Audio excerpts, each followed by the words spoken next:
started out with all of Jamie's lyrics, which were very thoroughly written and nearly completely edited.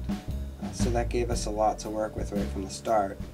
Also, her husband Bill had supplied a great portion of the melodies for the music, which it's always nice to have something to start from musically too. It enabled Chris and I to start dreaming up chord progressions and arrangements and ideas for instrumentation, right off the bat. I think having the script helped a lot too, because then we knew what the story was going to be from song to song, so we knew sort of how to flow from song to song too. That was definitely helpful. After running with Jamie and Bill's ideas for a while, we fleshed out our demos and we presented them to Jamie. Yeah, we presented them to Jamie with the also with a list of musicians that we thought would be perfect for all those parts. And we came up with this list of, I think, 35 musicians or something, and I kind of apprehensively approached Jamie like, in a perfect world, this is what we'd love to do. And expecting her to say, well, we can do some of them, but we can't really do everything. But instead she was like, if that's what you like, and that's what you get, and just go get these musicians. So then we started making phone calls, and everybody was really happy to be part of it. And it wasn't our goal to do everything ourselves. We saw it as a good situation where we could bring in a lot of musicians from the area and really make it something special. It was a real treat for us to be able to have the creative freedom that we did. The nicest part about that was being able to work with so many great musicians. We really just had our pick of some of the finest musicians in the Philadelphia area. Everybody brought something unique to the table. A lot of the songs had come about in their own unique ways. I think overall, Chris and I wanted to explore different possibilities, and once again, thanks to the creative license that Jamie had given to us, we didn't feel stifled. We felt like we could explore a lot of different territories. I think some of the songs lent themselves to a certain genre too. As we were writing them, some of them would be, let me give you an example.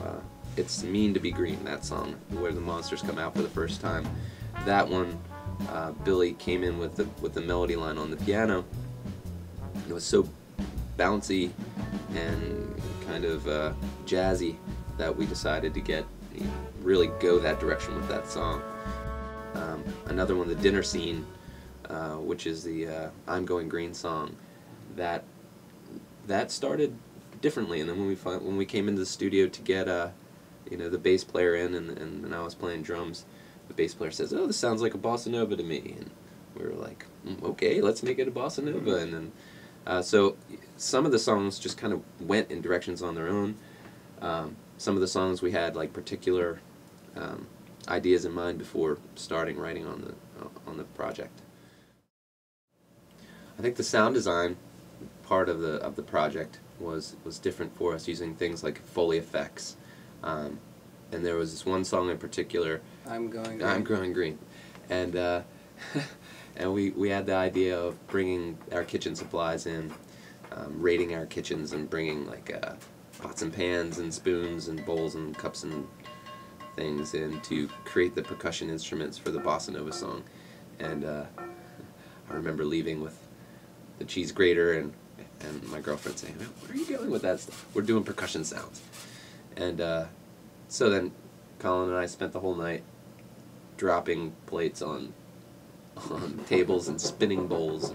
We can do it till we start to break things. When the bowl breaks, we're pretty much done. I'm pretty sure we probably have a sample, yeah. Let's get both of them going together. Alright. Hold on, I'll do one.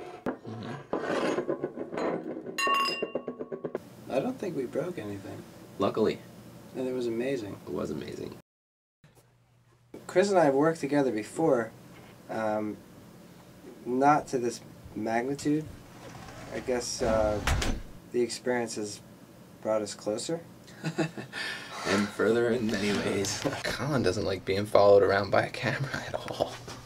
Yeah, I mean, there were definitely times where we'd butt heads, but we're both pretty calm, relaxed people, and we'd talk out when we'd have a difference, and we'd come to some kind of common ground, and and we would totally get super cheesy and just have a great time in here, and we would be dancing around the two rooms and just having a blast. So I mean, I think we'll keep this going for a while. It's a good relationship. What is it like to listen to the same children's songs over and over again? Maddening at times. There were times where I remember not being able to fall asleep because the same chorus was refraining over and over and over in my head. We've been working forever on this project. I guess we wrapped it up a little bit over 6 months.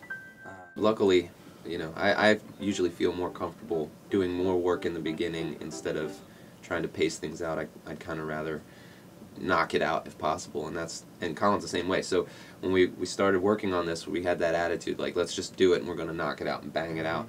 A good thing we did, because I think if we procrastinated actually at all, I mean, we were writing and finishing, some of the sound design stuff even the week before the show. Yeah. So I mean, if we didn't have that drive from the beginning, we would have definitely found ourselves in a tight situation by the end. This is the first time either of us have ever written for theater, and it was very enjoyable, different than the types of work that we usually do, which would involve, producing rock music or hip-hop music.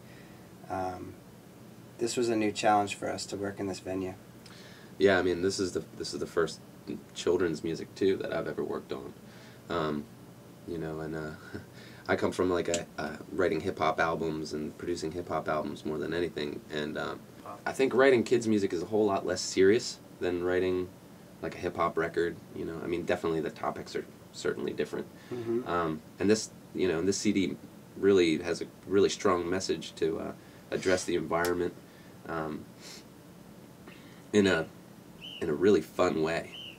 So there'd be times where we'd start writing music and be starting to get pretty serious, and then all of a sudden, Colin's singing like a runny nose. Can't take it from this stuffed up snout. Pollution is nothing to sneeze about. And it's really, really pretty hard to stay in a serious mindset when you're pretending you're a witch or Frankenstein's rapping or. Are you recording? Yes. Transylvania running through your veins. I want to get it running through my veins. Running blah. Those moments were really fun and refreshing compared to the seriousness that we might take when we're working with an adult who's really trying to express themselves, sincerely and seriously. This was more just a fun project.